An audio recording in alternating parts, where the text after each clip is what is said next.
Ladies and gentlemen, thank you. Please find your seats and we'll get this press conference called to order. I'm Margaret White, Co-Executive Director of No Labels. I'd like to welcome you all and thank you for being here with us today. We'll be hearing brief remarks from our speakers assembled here, which should take about 15 minutes. We'd ask that you please hold your questions until the end when we will do a Q&A session. With that, let me turn it over to our Chief Strategist, Ryan Clancy, to get us started.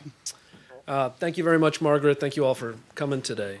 So a lot of you know No Labels was launched in 2009 with a very simple mission, which was to give a voice to the common sense majority in this country. And we spent most of our time since then focused on Congress, where we inspired the creation of the bipartisan Problem Solvers Caucus and an allied Senate group that was responsible for passage of landmark legislation like the 2021 infrastructure bill. For most of this time, our work was not particularly controversial until 2 years ago, when we started working to get on state voting ballots across the country, which gives us the option to offer our ballot line to a unity presidential ticket in 2020-24. In doing so, we're responding to a clear demand from American voters. The vast majority of them aren't happy with the likely major party nominees. They want another choice, and all No Labels is doing is offering them that choice. Thanks to the Unity 08 versus FEC court decision, a 501c4 nonprofit like No Labels is well within its legal rights to obtain ballot access so long as we are not advocating for a specifically identified candidate. No Labels is not running a campaign, nor will it ever. We're a nonprofit conducting a ballot access drive, which is constitutionally protected activity, comparable to a nonpartisan voter registration drive. I want to emphasize this. The right to obtain a ballot line is just as protected by the U.S. Constitution as the right to register to vote. But powerful forces in Washington clearly don't respect this right and have made it their mission to prevent No Labels access to the ballot by any means necessary. These efforts undermine the work of this organization. It undermines competition in our electoral process and the ability of voters to exercise constitutionally protected democratic rights. Our opponents have been coming at us for about a year now, but at a certain point they crossed a line from hardball politics to something more serious, and that is why we're here today. To talk through some of these issues at hand and how we're responding, I want to introduce you to the speakers you're going to be hearing from today. Dan Webb, here in the middle, is a volunteer No Labels member who has served as a U.S. attorney, leading major criminal investigations, and as a special prosecutor in 6 different state and federal investigations. He's the co-executive chairman of the international law firm of Winston & Strawn. Next to him, to his left, Dr. Benjamin F. Chavis, Jr. is a volunteer No Labels national co-chair and civil rights movement leader and icon. He is the former executive director and CEO of the NAACP, a noted author, journalist, organic chemist, entrepreneur, and ordained minister in the United Church of Christ. Dr. Chavis, who began his career as the youth coordinator for Dr. Martin Luther King Jr., is one of the leading voting rights advocates in America. Pat McCrory is volunteer national co-chair of No Labels, who served as the 74th governor of North Carolina from 2013 to 2017, and he previously served as mayor of Charlotte from 1995 to 2009. Margaret White is the co-executive director of No Labels, who's played an integral role in managing our ballot access work and cultivating our grassroots citizens network across the country. And finally, Senator Joe Lieberman is the volunteer founding chairman and a longtime volunteer leader of No Labels. He represented Connecticut in the U.S. Senate for 24 years, from 1989 to 2013, a member of the Democratic Party. He was its nominee for vice president in the 2000 presidential election. Throughout his time in the Senate and beyond, he has been among the most influential independent voices and advocates for bipartisanship in the country. With that, we're going to start with Dan Webb. Dan. Yeah, thank you, Ryan. And by the way, folks, thanks for being with us here today, because this is a big day for No Labels. Because we are announcing today that No Labels has filed a formal complaint with the United States Department of Justice regarding an alleged unlawful conspiracy to subvert Americans' voting rights and shut down the organization's effort to secure ballot access in the 2024 presidential election. What's happened is that last week we authored and transmitted a detailed 8-page letter to the Department of Justice, sent it to Kristen Clark, Assistant Attorney General for the Civil Rights Division, Nicole Argentieri, Acting Assistant Attorney General for the Criminal Division. And what we did is we outlined our complaint in detail. And we also discussed in detail the evidence we have developed that we believe supports our allegations of what's going on here. And we have requested a formal investigation into the matter by the Department of Justice to get to the bottom of this once and for all and to determine if laws have been violated based on the evidence that we have presented to the Department of Justice. In that letter, we actually, you're going to get a copy of the letter. We're going to distribute it here today, so you'll have it. Read it. You'll see what's in there, but I think you'll agree we have set forth substantial evidence and allege that based on that evidence, there is a group of activists and operatives and party officials who have participated in alleged illegal conspiracy to use intimidation, harassment, and fear against representatives of No Labels, its donors, and its potential candidates. And what you're going to see from that evidence, and read it and understand it, that No Labels believed that after this kept building up over a year period of time, it was time for us to take action.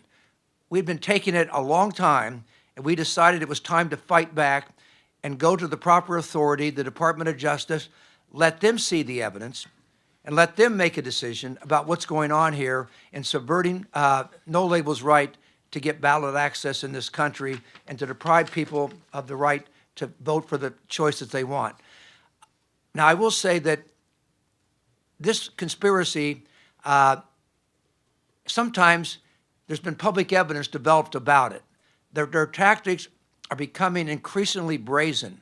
I'm going to cite, when you read the letter, I'm going to cite two of the most egregious examples from our letter, but you can decide what you think about it.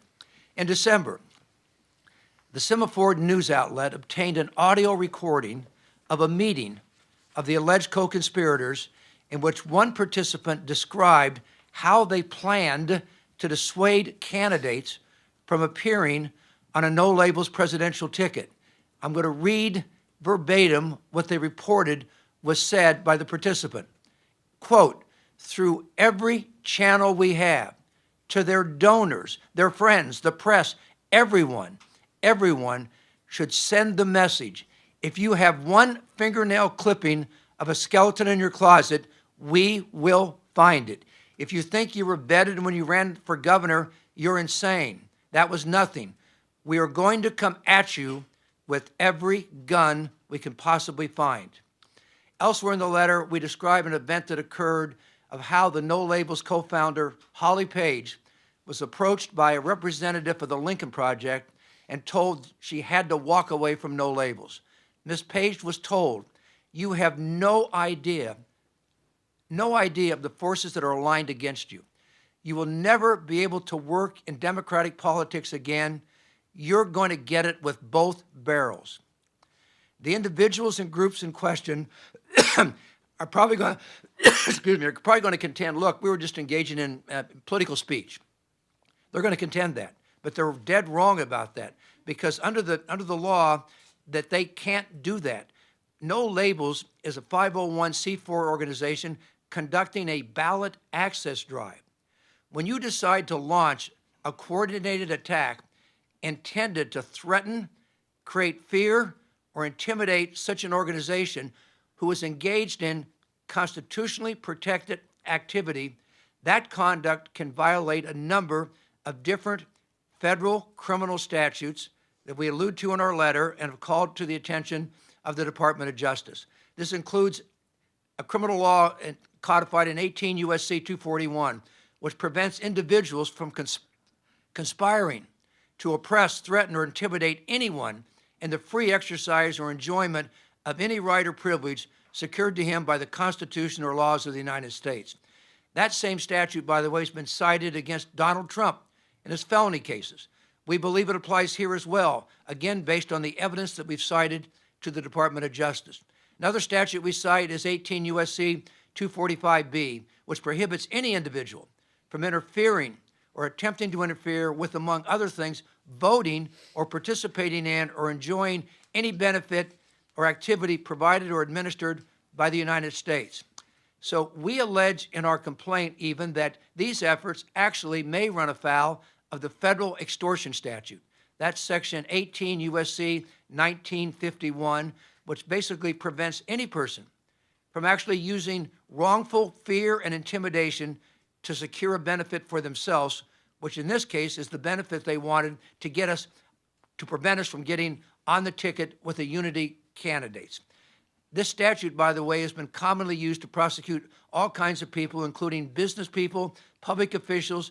When you use intimidation or create fear to conduct illegal activities, you have violated the federal extortion statute.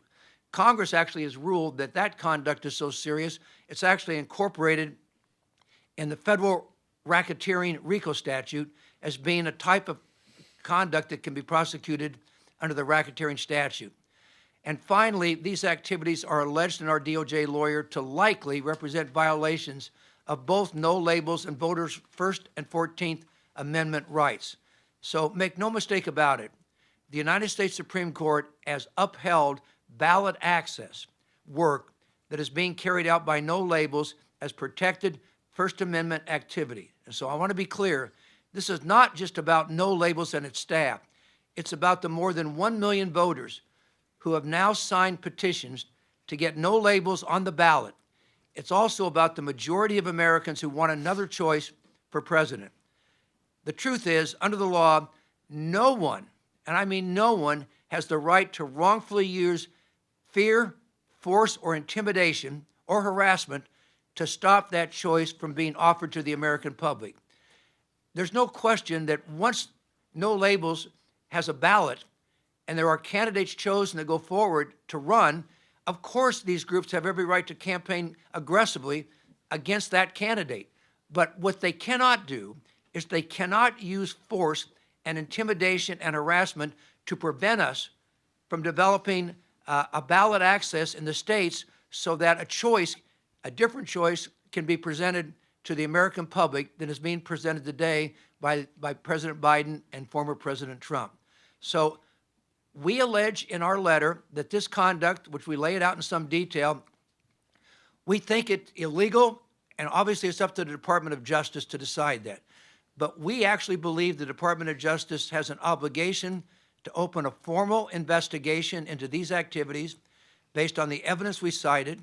Now, do I recognize that's a decision to be made by the Department of Justice? Absolutely. What we've done is we presented the evidence to the Department of Justice. We've called to DOJ's attention the statutes that we think are being violated and why, and it's up to the Department of Justice with its investigative powers to go ahead and conduct an investigation and get to the bottom of this to find out whether or not laws have actually been violated.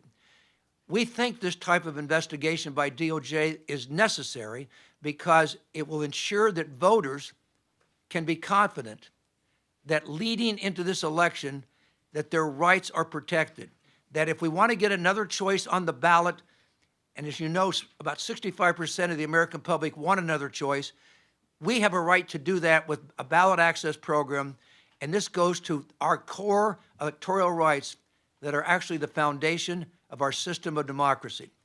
Thank you, and I'm now going to turn it over to Dr. Chavis. Thank you, Dan. Good morning. I'm not new to the fight for civil rights. What many may not realize is that my work with no labels is, in fact, civil rights. Voting rights are civil rights.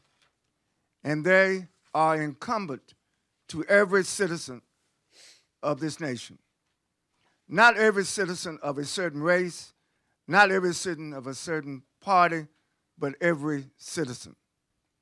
An attack on voting rights of any citizen or group is an attack on the voting rights of all. Right now, a growing number of Americans, perhaps a majority, feel shut out of the political process. They feel left behind by the two major parties, and they're eager for a new option. Until recently, this has been a political problem, but not necessarily a problem of the law. Well, that is no longer the case. The alleged conspiracy to stop no labels is a brazen voter suppression effort based on the evidence that we have submitted to the United States Department of Justice. If individuals were working to frighten and harass an organization seeking to register disenfranchised voters, the country would be outraged, and those individuals would likely be prosecuted. That is what is happening today, and it needs to be exposed for what it is. Among other things, it is a symptom of our broken political system. Americans deserve better than what they are getting out of both the Republican and Democratic parties. Our identity as Americans is our most important identity. We're a unique country in the world. What defines us is not a race, a religion, or an ethnicity, but a set of ideals. And one of those ideals is that we, the people, are free to choose who represents us in the halls of government. Having the right to vote is an essential part of that freedom, but it is not the only part. Getting on the ballot is every bit as important as the right to vote. In fact, one right is dependent on the other. At this time, I want to turn your attention to the screen, and we're going to offer a small taste of what No Labels has been experiencing over the past year or so. Keep in mind while you watch this that every threat leveled at No Labels as an organization is a threat leveled at citizens and voters across the country. Have a look.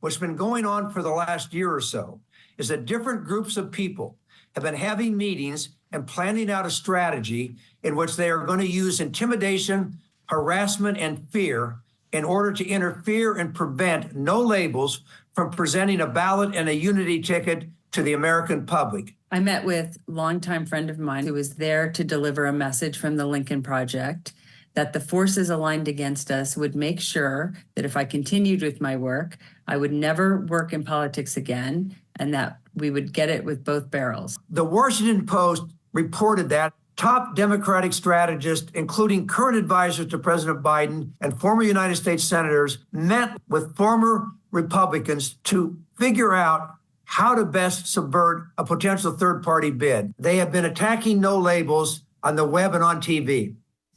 Anybody who participates in this No Labels malarkey should have their lives ruined. They need to be burned to the fucking ground. They should lose whatever jobs they might have. They should be kicked off of corporate boards. You can activate people in your world that can really have an impact here on the No Labels staff and people around them, on their donors, and most especially on the candidates that they're going to try to recruit to run. Yeah, I stand by all of it. I was thinking about this, and I mean, to be non-glib as a substantive matter, I stand by all of it. The people who are affiliated with No Labels should be publicly shamed to society's utmost ability to do so. Our opponents made a mistake. They thought this was some political campaign where they could do or say anything they want. But No Labels is not running a campaign. We are working to secure ballot access, and that's a right that is just as sacred and protected as the right to vote. Based on the evidence and facts that we have presented to the Department of Justice, it's clear that the conduct that was engaged in here is not protected speech. They are using force, harassment, intimidation, and fear in order to obtain a benefit to themselves, which is to keep us off the ballot and to prevent us from being able to present another choice to the American public. In the 1950s and 1960s, when the KKK was threatening the rights of Black people to vote, Congress passed laws to protect those rights and prevent anyone from interfering with them. Those same exact laws apply to ballot access. Wow. I now hand it over to my good friend and fellow North Carolinian, Governor Pat McCrory. Thank you, Dr. Chavis. You know, I've run for city council, mayor, governor, and the U.S. Senate, and I've been called every name in the book by the left and the right, but that was protected speech. And sadly, politics often goes into tough speech, but this is different. You know, I didn't like the speech directed toward me, but it wasn't illegal. But this is different. These groups are using intimidation to keep people off the ballot, and we are alleging in our letter to the Department of Justice that this conduct is illegal and based upon the evidence we presented. I mean, did you see that video? Did you listen to that video? I mean, who do they think they are? Tony Soprano? I hope not. As my friends pointed out, this is not just an attack on a candidate, but on the rights of the American people and our democracy. And I want you to keep watching that video and see it and hear it and feel it. It's wrong. And we need to change. And we need to start changing now, based upon the Constitution. And also, some of our opponents have claimed that No Labels, some of these same people claim that No Labels doesn't even have a right to secure ballot access unless we register as a political committee that reveals the names of all our supporters. This is a false premise that's been fed to the media. And let me just say they're wrong, thanks to two court cases. As was mentioned earlier, the first was 2010 Unity 08 versus Federal Elections Commission decision that Ryan mentioned earlier. In this case, the U.S. Court of Appeals for the District of Columbia Circuit ruled that a group focused only obtaining ballot access was not required to register as a political committee because it was not supporting any clearly identified candidates. And this is exactly what No Labels is doing. And the second, and I think much more important case, was the 1958 Supreme Court case NAACP versus Alabama, where the court ruled unanimously that the NAACP was not required to reveal the names of its supporters because they had a right to privacy and freedom of association. In their opinion, the justices wrote the NAACP members had a right to be protected. The members had a right to be protected from the intimidation that we're actually talking about today, that you saw in the video. We need to protect nonprofits in America, and I'm proud to be affiliated with this one. Now, let me also say this. I'm a Republican, and most of the current attacks against No Label ballot access campaign thus far has come from the left. But I anticipate this because as we obtain ballot access in more red states, which we're doing right now successfully, I anticipate that far-right organizations might try to use these same tactics. I know this game, but let me tell you, we'll fight these groups too. Because as we allege in our Department of Justice letter, we believe the actions of intimidations are illegal no matter where they come from based upon the evidence we presented.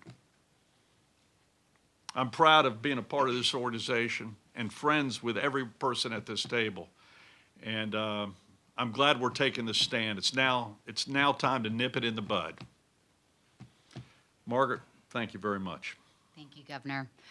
Despite the unlawful campaign to subvert No Labels access to the ballot, we continue to meet and exceed all of our ballot access goals. As you heard mentioned earlier, over 1 million people, citizens in this country, have already signed to have No Labels on their ballot in states in 2024. We're on the ballot in 14 states. We're currently working in 13 others, gathering signatures or have already filed our paperwork to be right now at 27 states we're active in. No Labels ultimately intends to get ballot access in 32 states by later this year. We will decide in the coming months whether to offer our ballot line to a unity presidential ticket. If we do so, that ticket's presidential campaign will be responsible for securing access in the final 18 states plus the District of Columbia. Now I'd like to hand it over to our final speaker, Senator Joe Lieberman. Thank you, Margaret, and thanks to all of you for being here this morning. As I look back, I believe I had my political awakening as a college student when I participated in the March on Washington for Jobs and Freedom behind great leaders like the Reverend Dr. Martin Luther King and a young man named Benjamin Chavis Jr. Anyway, good to be back with you, Ben. As Dr. Chavis said, our work with No Labels is a matter of civil rights. Our work with No Labels embraces the same devotion to the Constitution, America's founding values, and a willingness to take on the status quo if we think it's not reflecting our best national values. In this case, this year, for No Labels, it's a matter of giving voice to millions of Americans who feel abandoned by the Democratic and Republican political establishments. They're angry at the two major parties, and who can blame them? And they're profoundly disappointed that they're going to be forced to choose once again between Donald Trump and Joe Biden. They want a third choice. There's a lot of talk lately about democracy being on the ballot in 2024. And in many ways, it is. But I think it's really important to understand what we mean by the word democracy. I can tell you when I was in the Senate, I spent a lot of time working with colleagues in both parties to protect America from dictatorships that claim they're democracies. After all, they would say, in Russia, for instance, people vote in Russia. They vote in Iran. They vote in North Korea. But those are not democracies, and those votes are meaningless because long before Election Day, the governments of those countries decide who can and cannot be on the ballot. We don't want that to happen here in America. Voting is just one leg, a critically important one, of course, constitutionally protected, of a real democracy. But the other legs are the rights of parties and candidates to get on the ballot. So the conspiracy we have alleged to the Department of Justice today is no less than an attempt to knock the legs out from under American democracy. These alleged conspirators, based on the evidence we have presented to the Department of Justice, are taking it upon themselves to control voters' choices, to limit the choices of the American people on Election Day, as if the voters in America can't be trusted to do the right thing. That is profoundly anti-democratic. And I must say it's particularly ironic and hypocritical when it comes from people who claim to be concerned about existential threats to democracy. It reminds me of what Pat Moynihan used to say about defining deviancy down. In our political system today, too many people in both major political parties act like their opponents in the other party, and it's not up to America's highest standards. This is anti-democratic, and it's got to stop. Ultimately, what we're talking about today, what we're doing as no labels in the 2024 presidential election, comes down to three core facts. One, the American people want another choice for president this year. Two, no labels is working to provide that choice to America's voters. And three, no one in our country has a right to prevent that choice from being offered to the voters. Those are the facts, and they are also the values that animated the founding of our country and are behind everything No Labels is trying to do this year to make our government work again for our country and our people.